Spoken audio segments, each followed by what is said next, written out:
An absolute classic in the anime world, Death Note is known far and wide as one of the greatest of all time. A completely unique story with consistent tension throughout, a creepy Shinigami obsessed with apples, a crazy love interest, and so many things you could have missed. There's no way we can put everything in just one video, but since it's been almost a decade since we last saw Light and L mind battling to the death, we wanted to bring back some of the nostalgia we felt years ago with 10 things you might have missed from Death Note. Before we get into it, don't forget to like and subscribe for weekly 10 things you might have missed from your favorite anime. We've got Season 1 of ReZero, Dr. Stone, Jujutsu Kaisen, Demon Slayer, and many more to come. Just comment below what anime you want us to do next and we'll add it to the list. Coming in at number 10, Edward Scissorhands.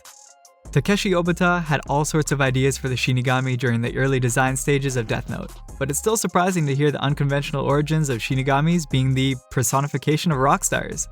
During an interview with the fans, the illustrator revealed that the initial design for Ryuk and other Shinigamis was in fact close to attractive rock stars, but he was forced to change the design after negative reviews from the editors.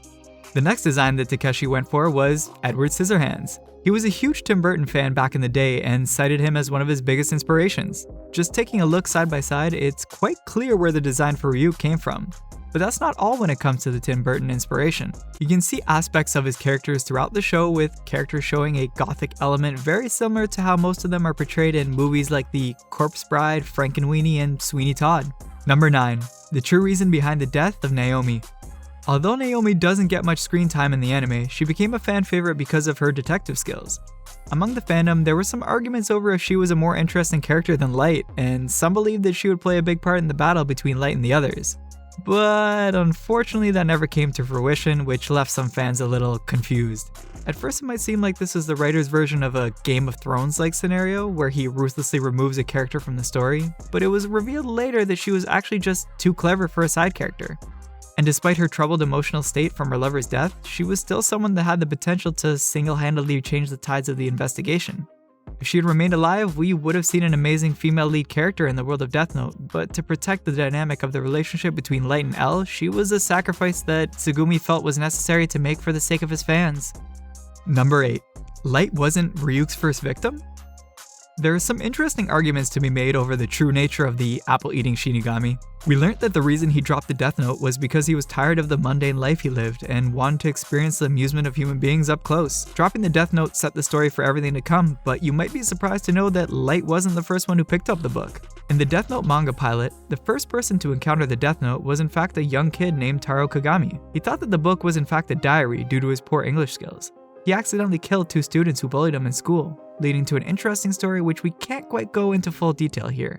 But one detail is that after Taro uses the Death Note, Ryuk gives him the Death Eraser to bring everyone he killed back to life. This is something that never happened in the anime we know and love, which leaves a lot of questions regarding what Ryuk was actually trying to do with Light after his initial contact with Taro.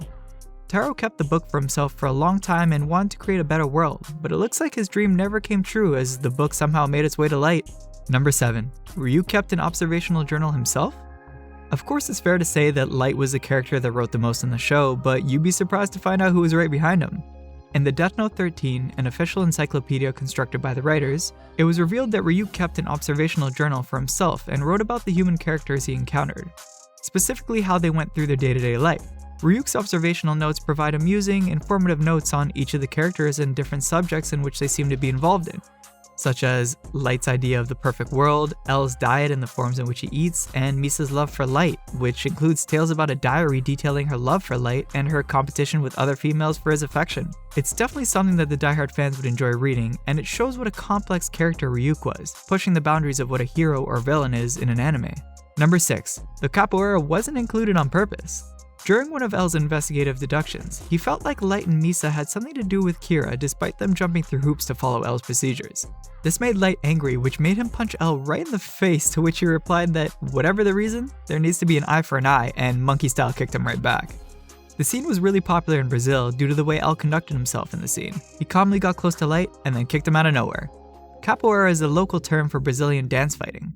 Slaves used it to liberate themselves from their captors, where they would dance innocuously to amuse and lull people into a false sense of security. Then they'd use the flowing movements of dance to transition into battle until they were just close enough to strike.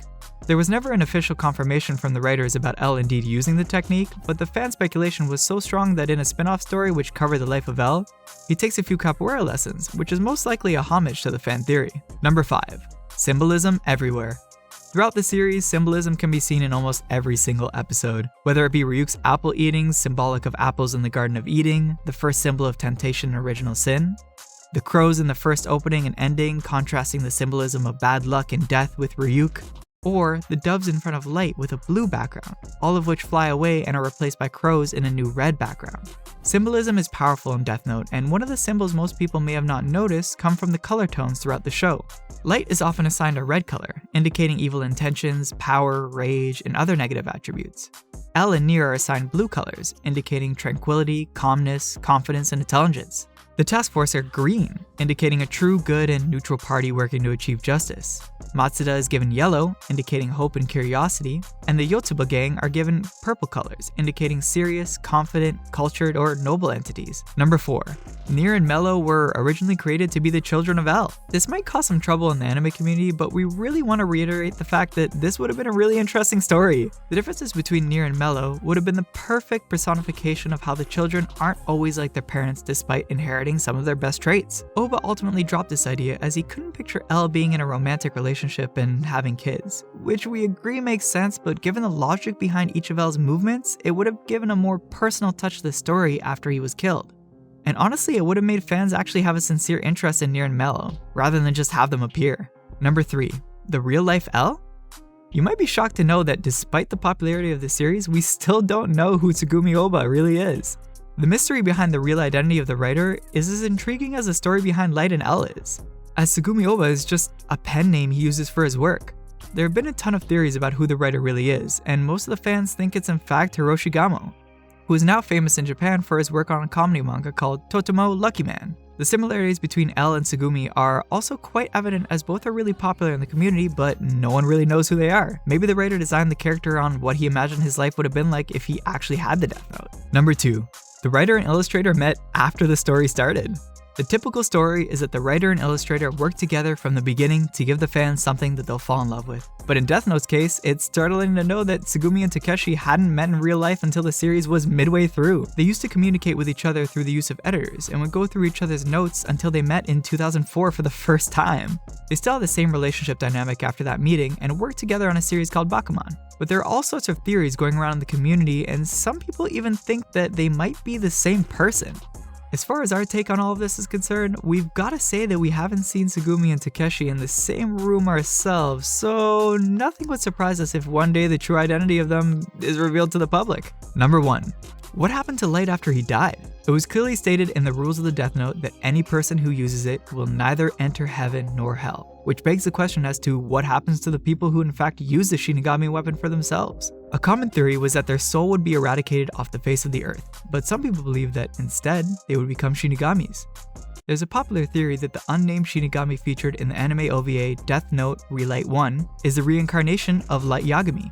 In the anime, Ryuk tells Light that now he has something to look forward to after he dies, and if that's true, then maybe he was referring to Light joining him as a reincarnated Shinigami. There are definitely some similarities between the two, like the Shinigami wearing a coat that looks very similar to the one Light was wearing when he died. Even more so, it appeared to be stained with blood, which might be alluding to Light being shot by Matsuda before he died.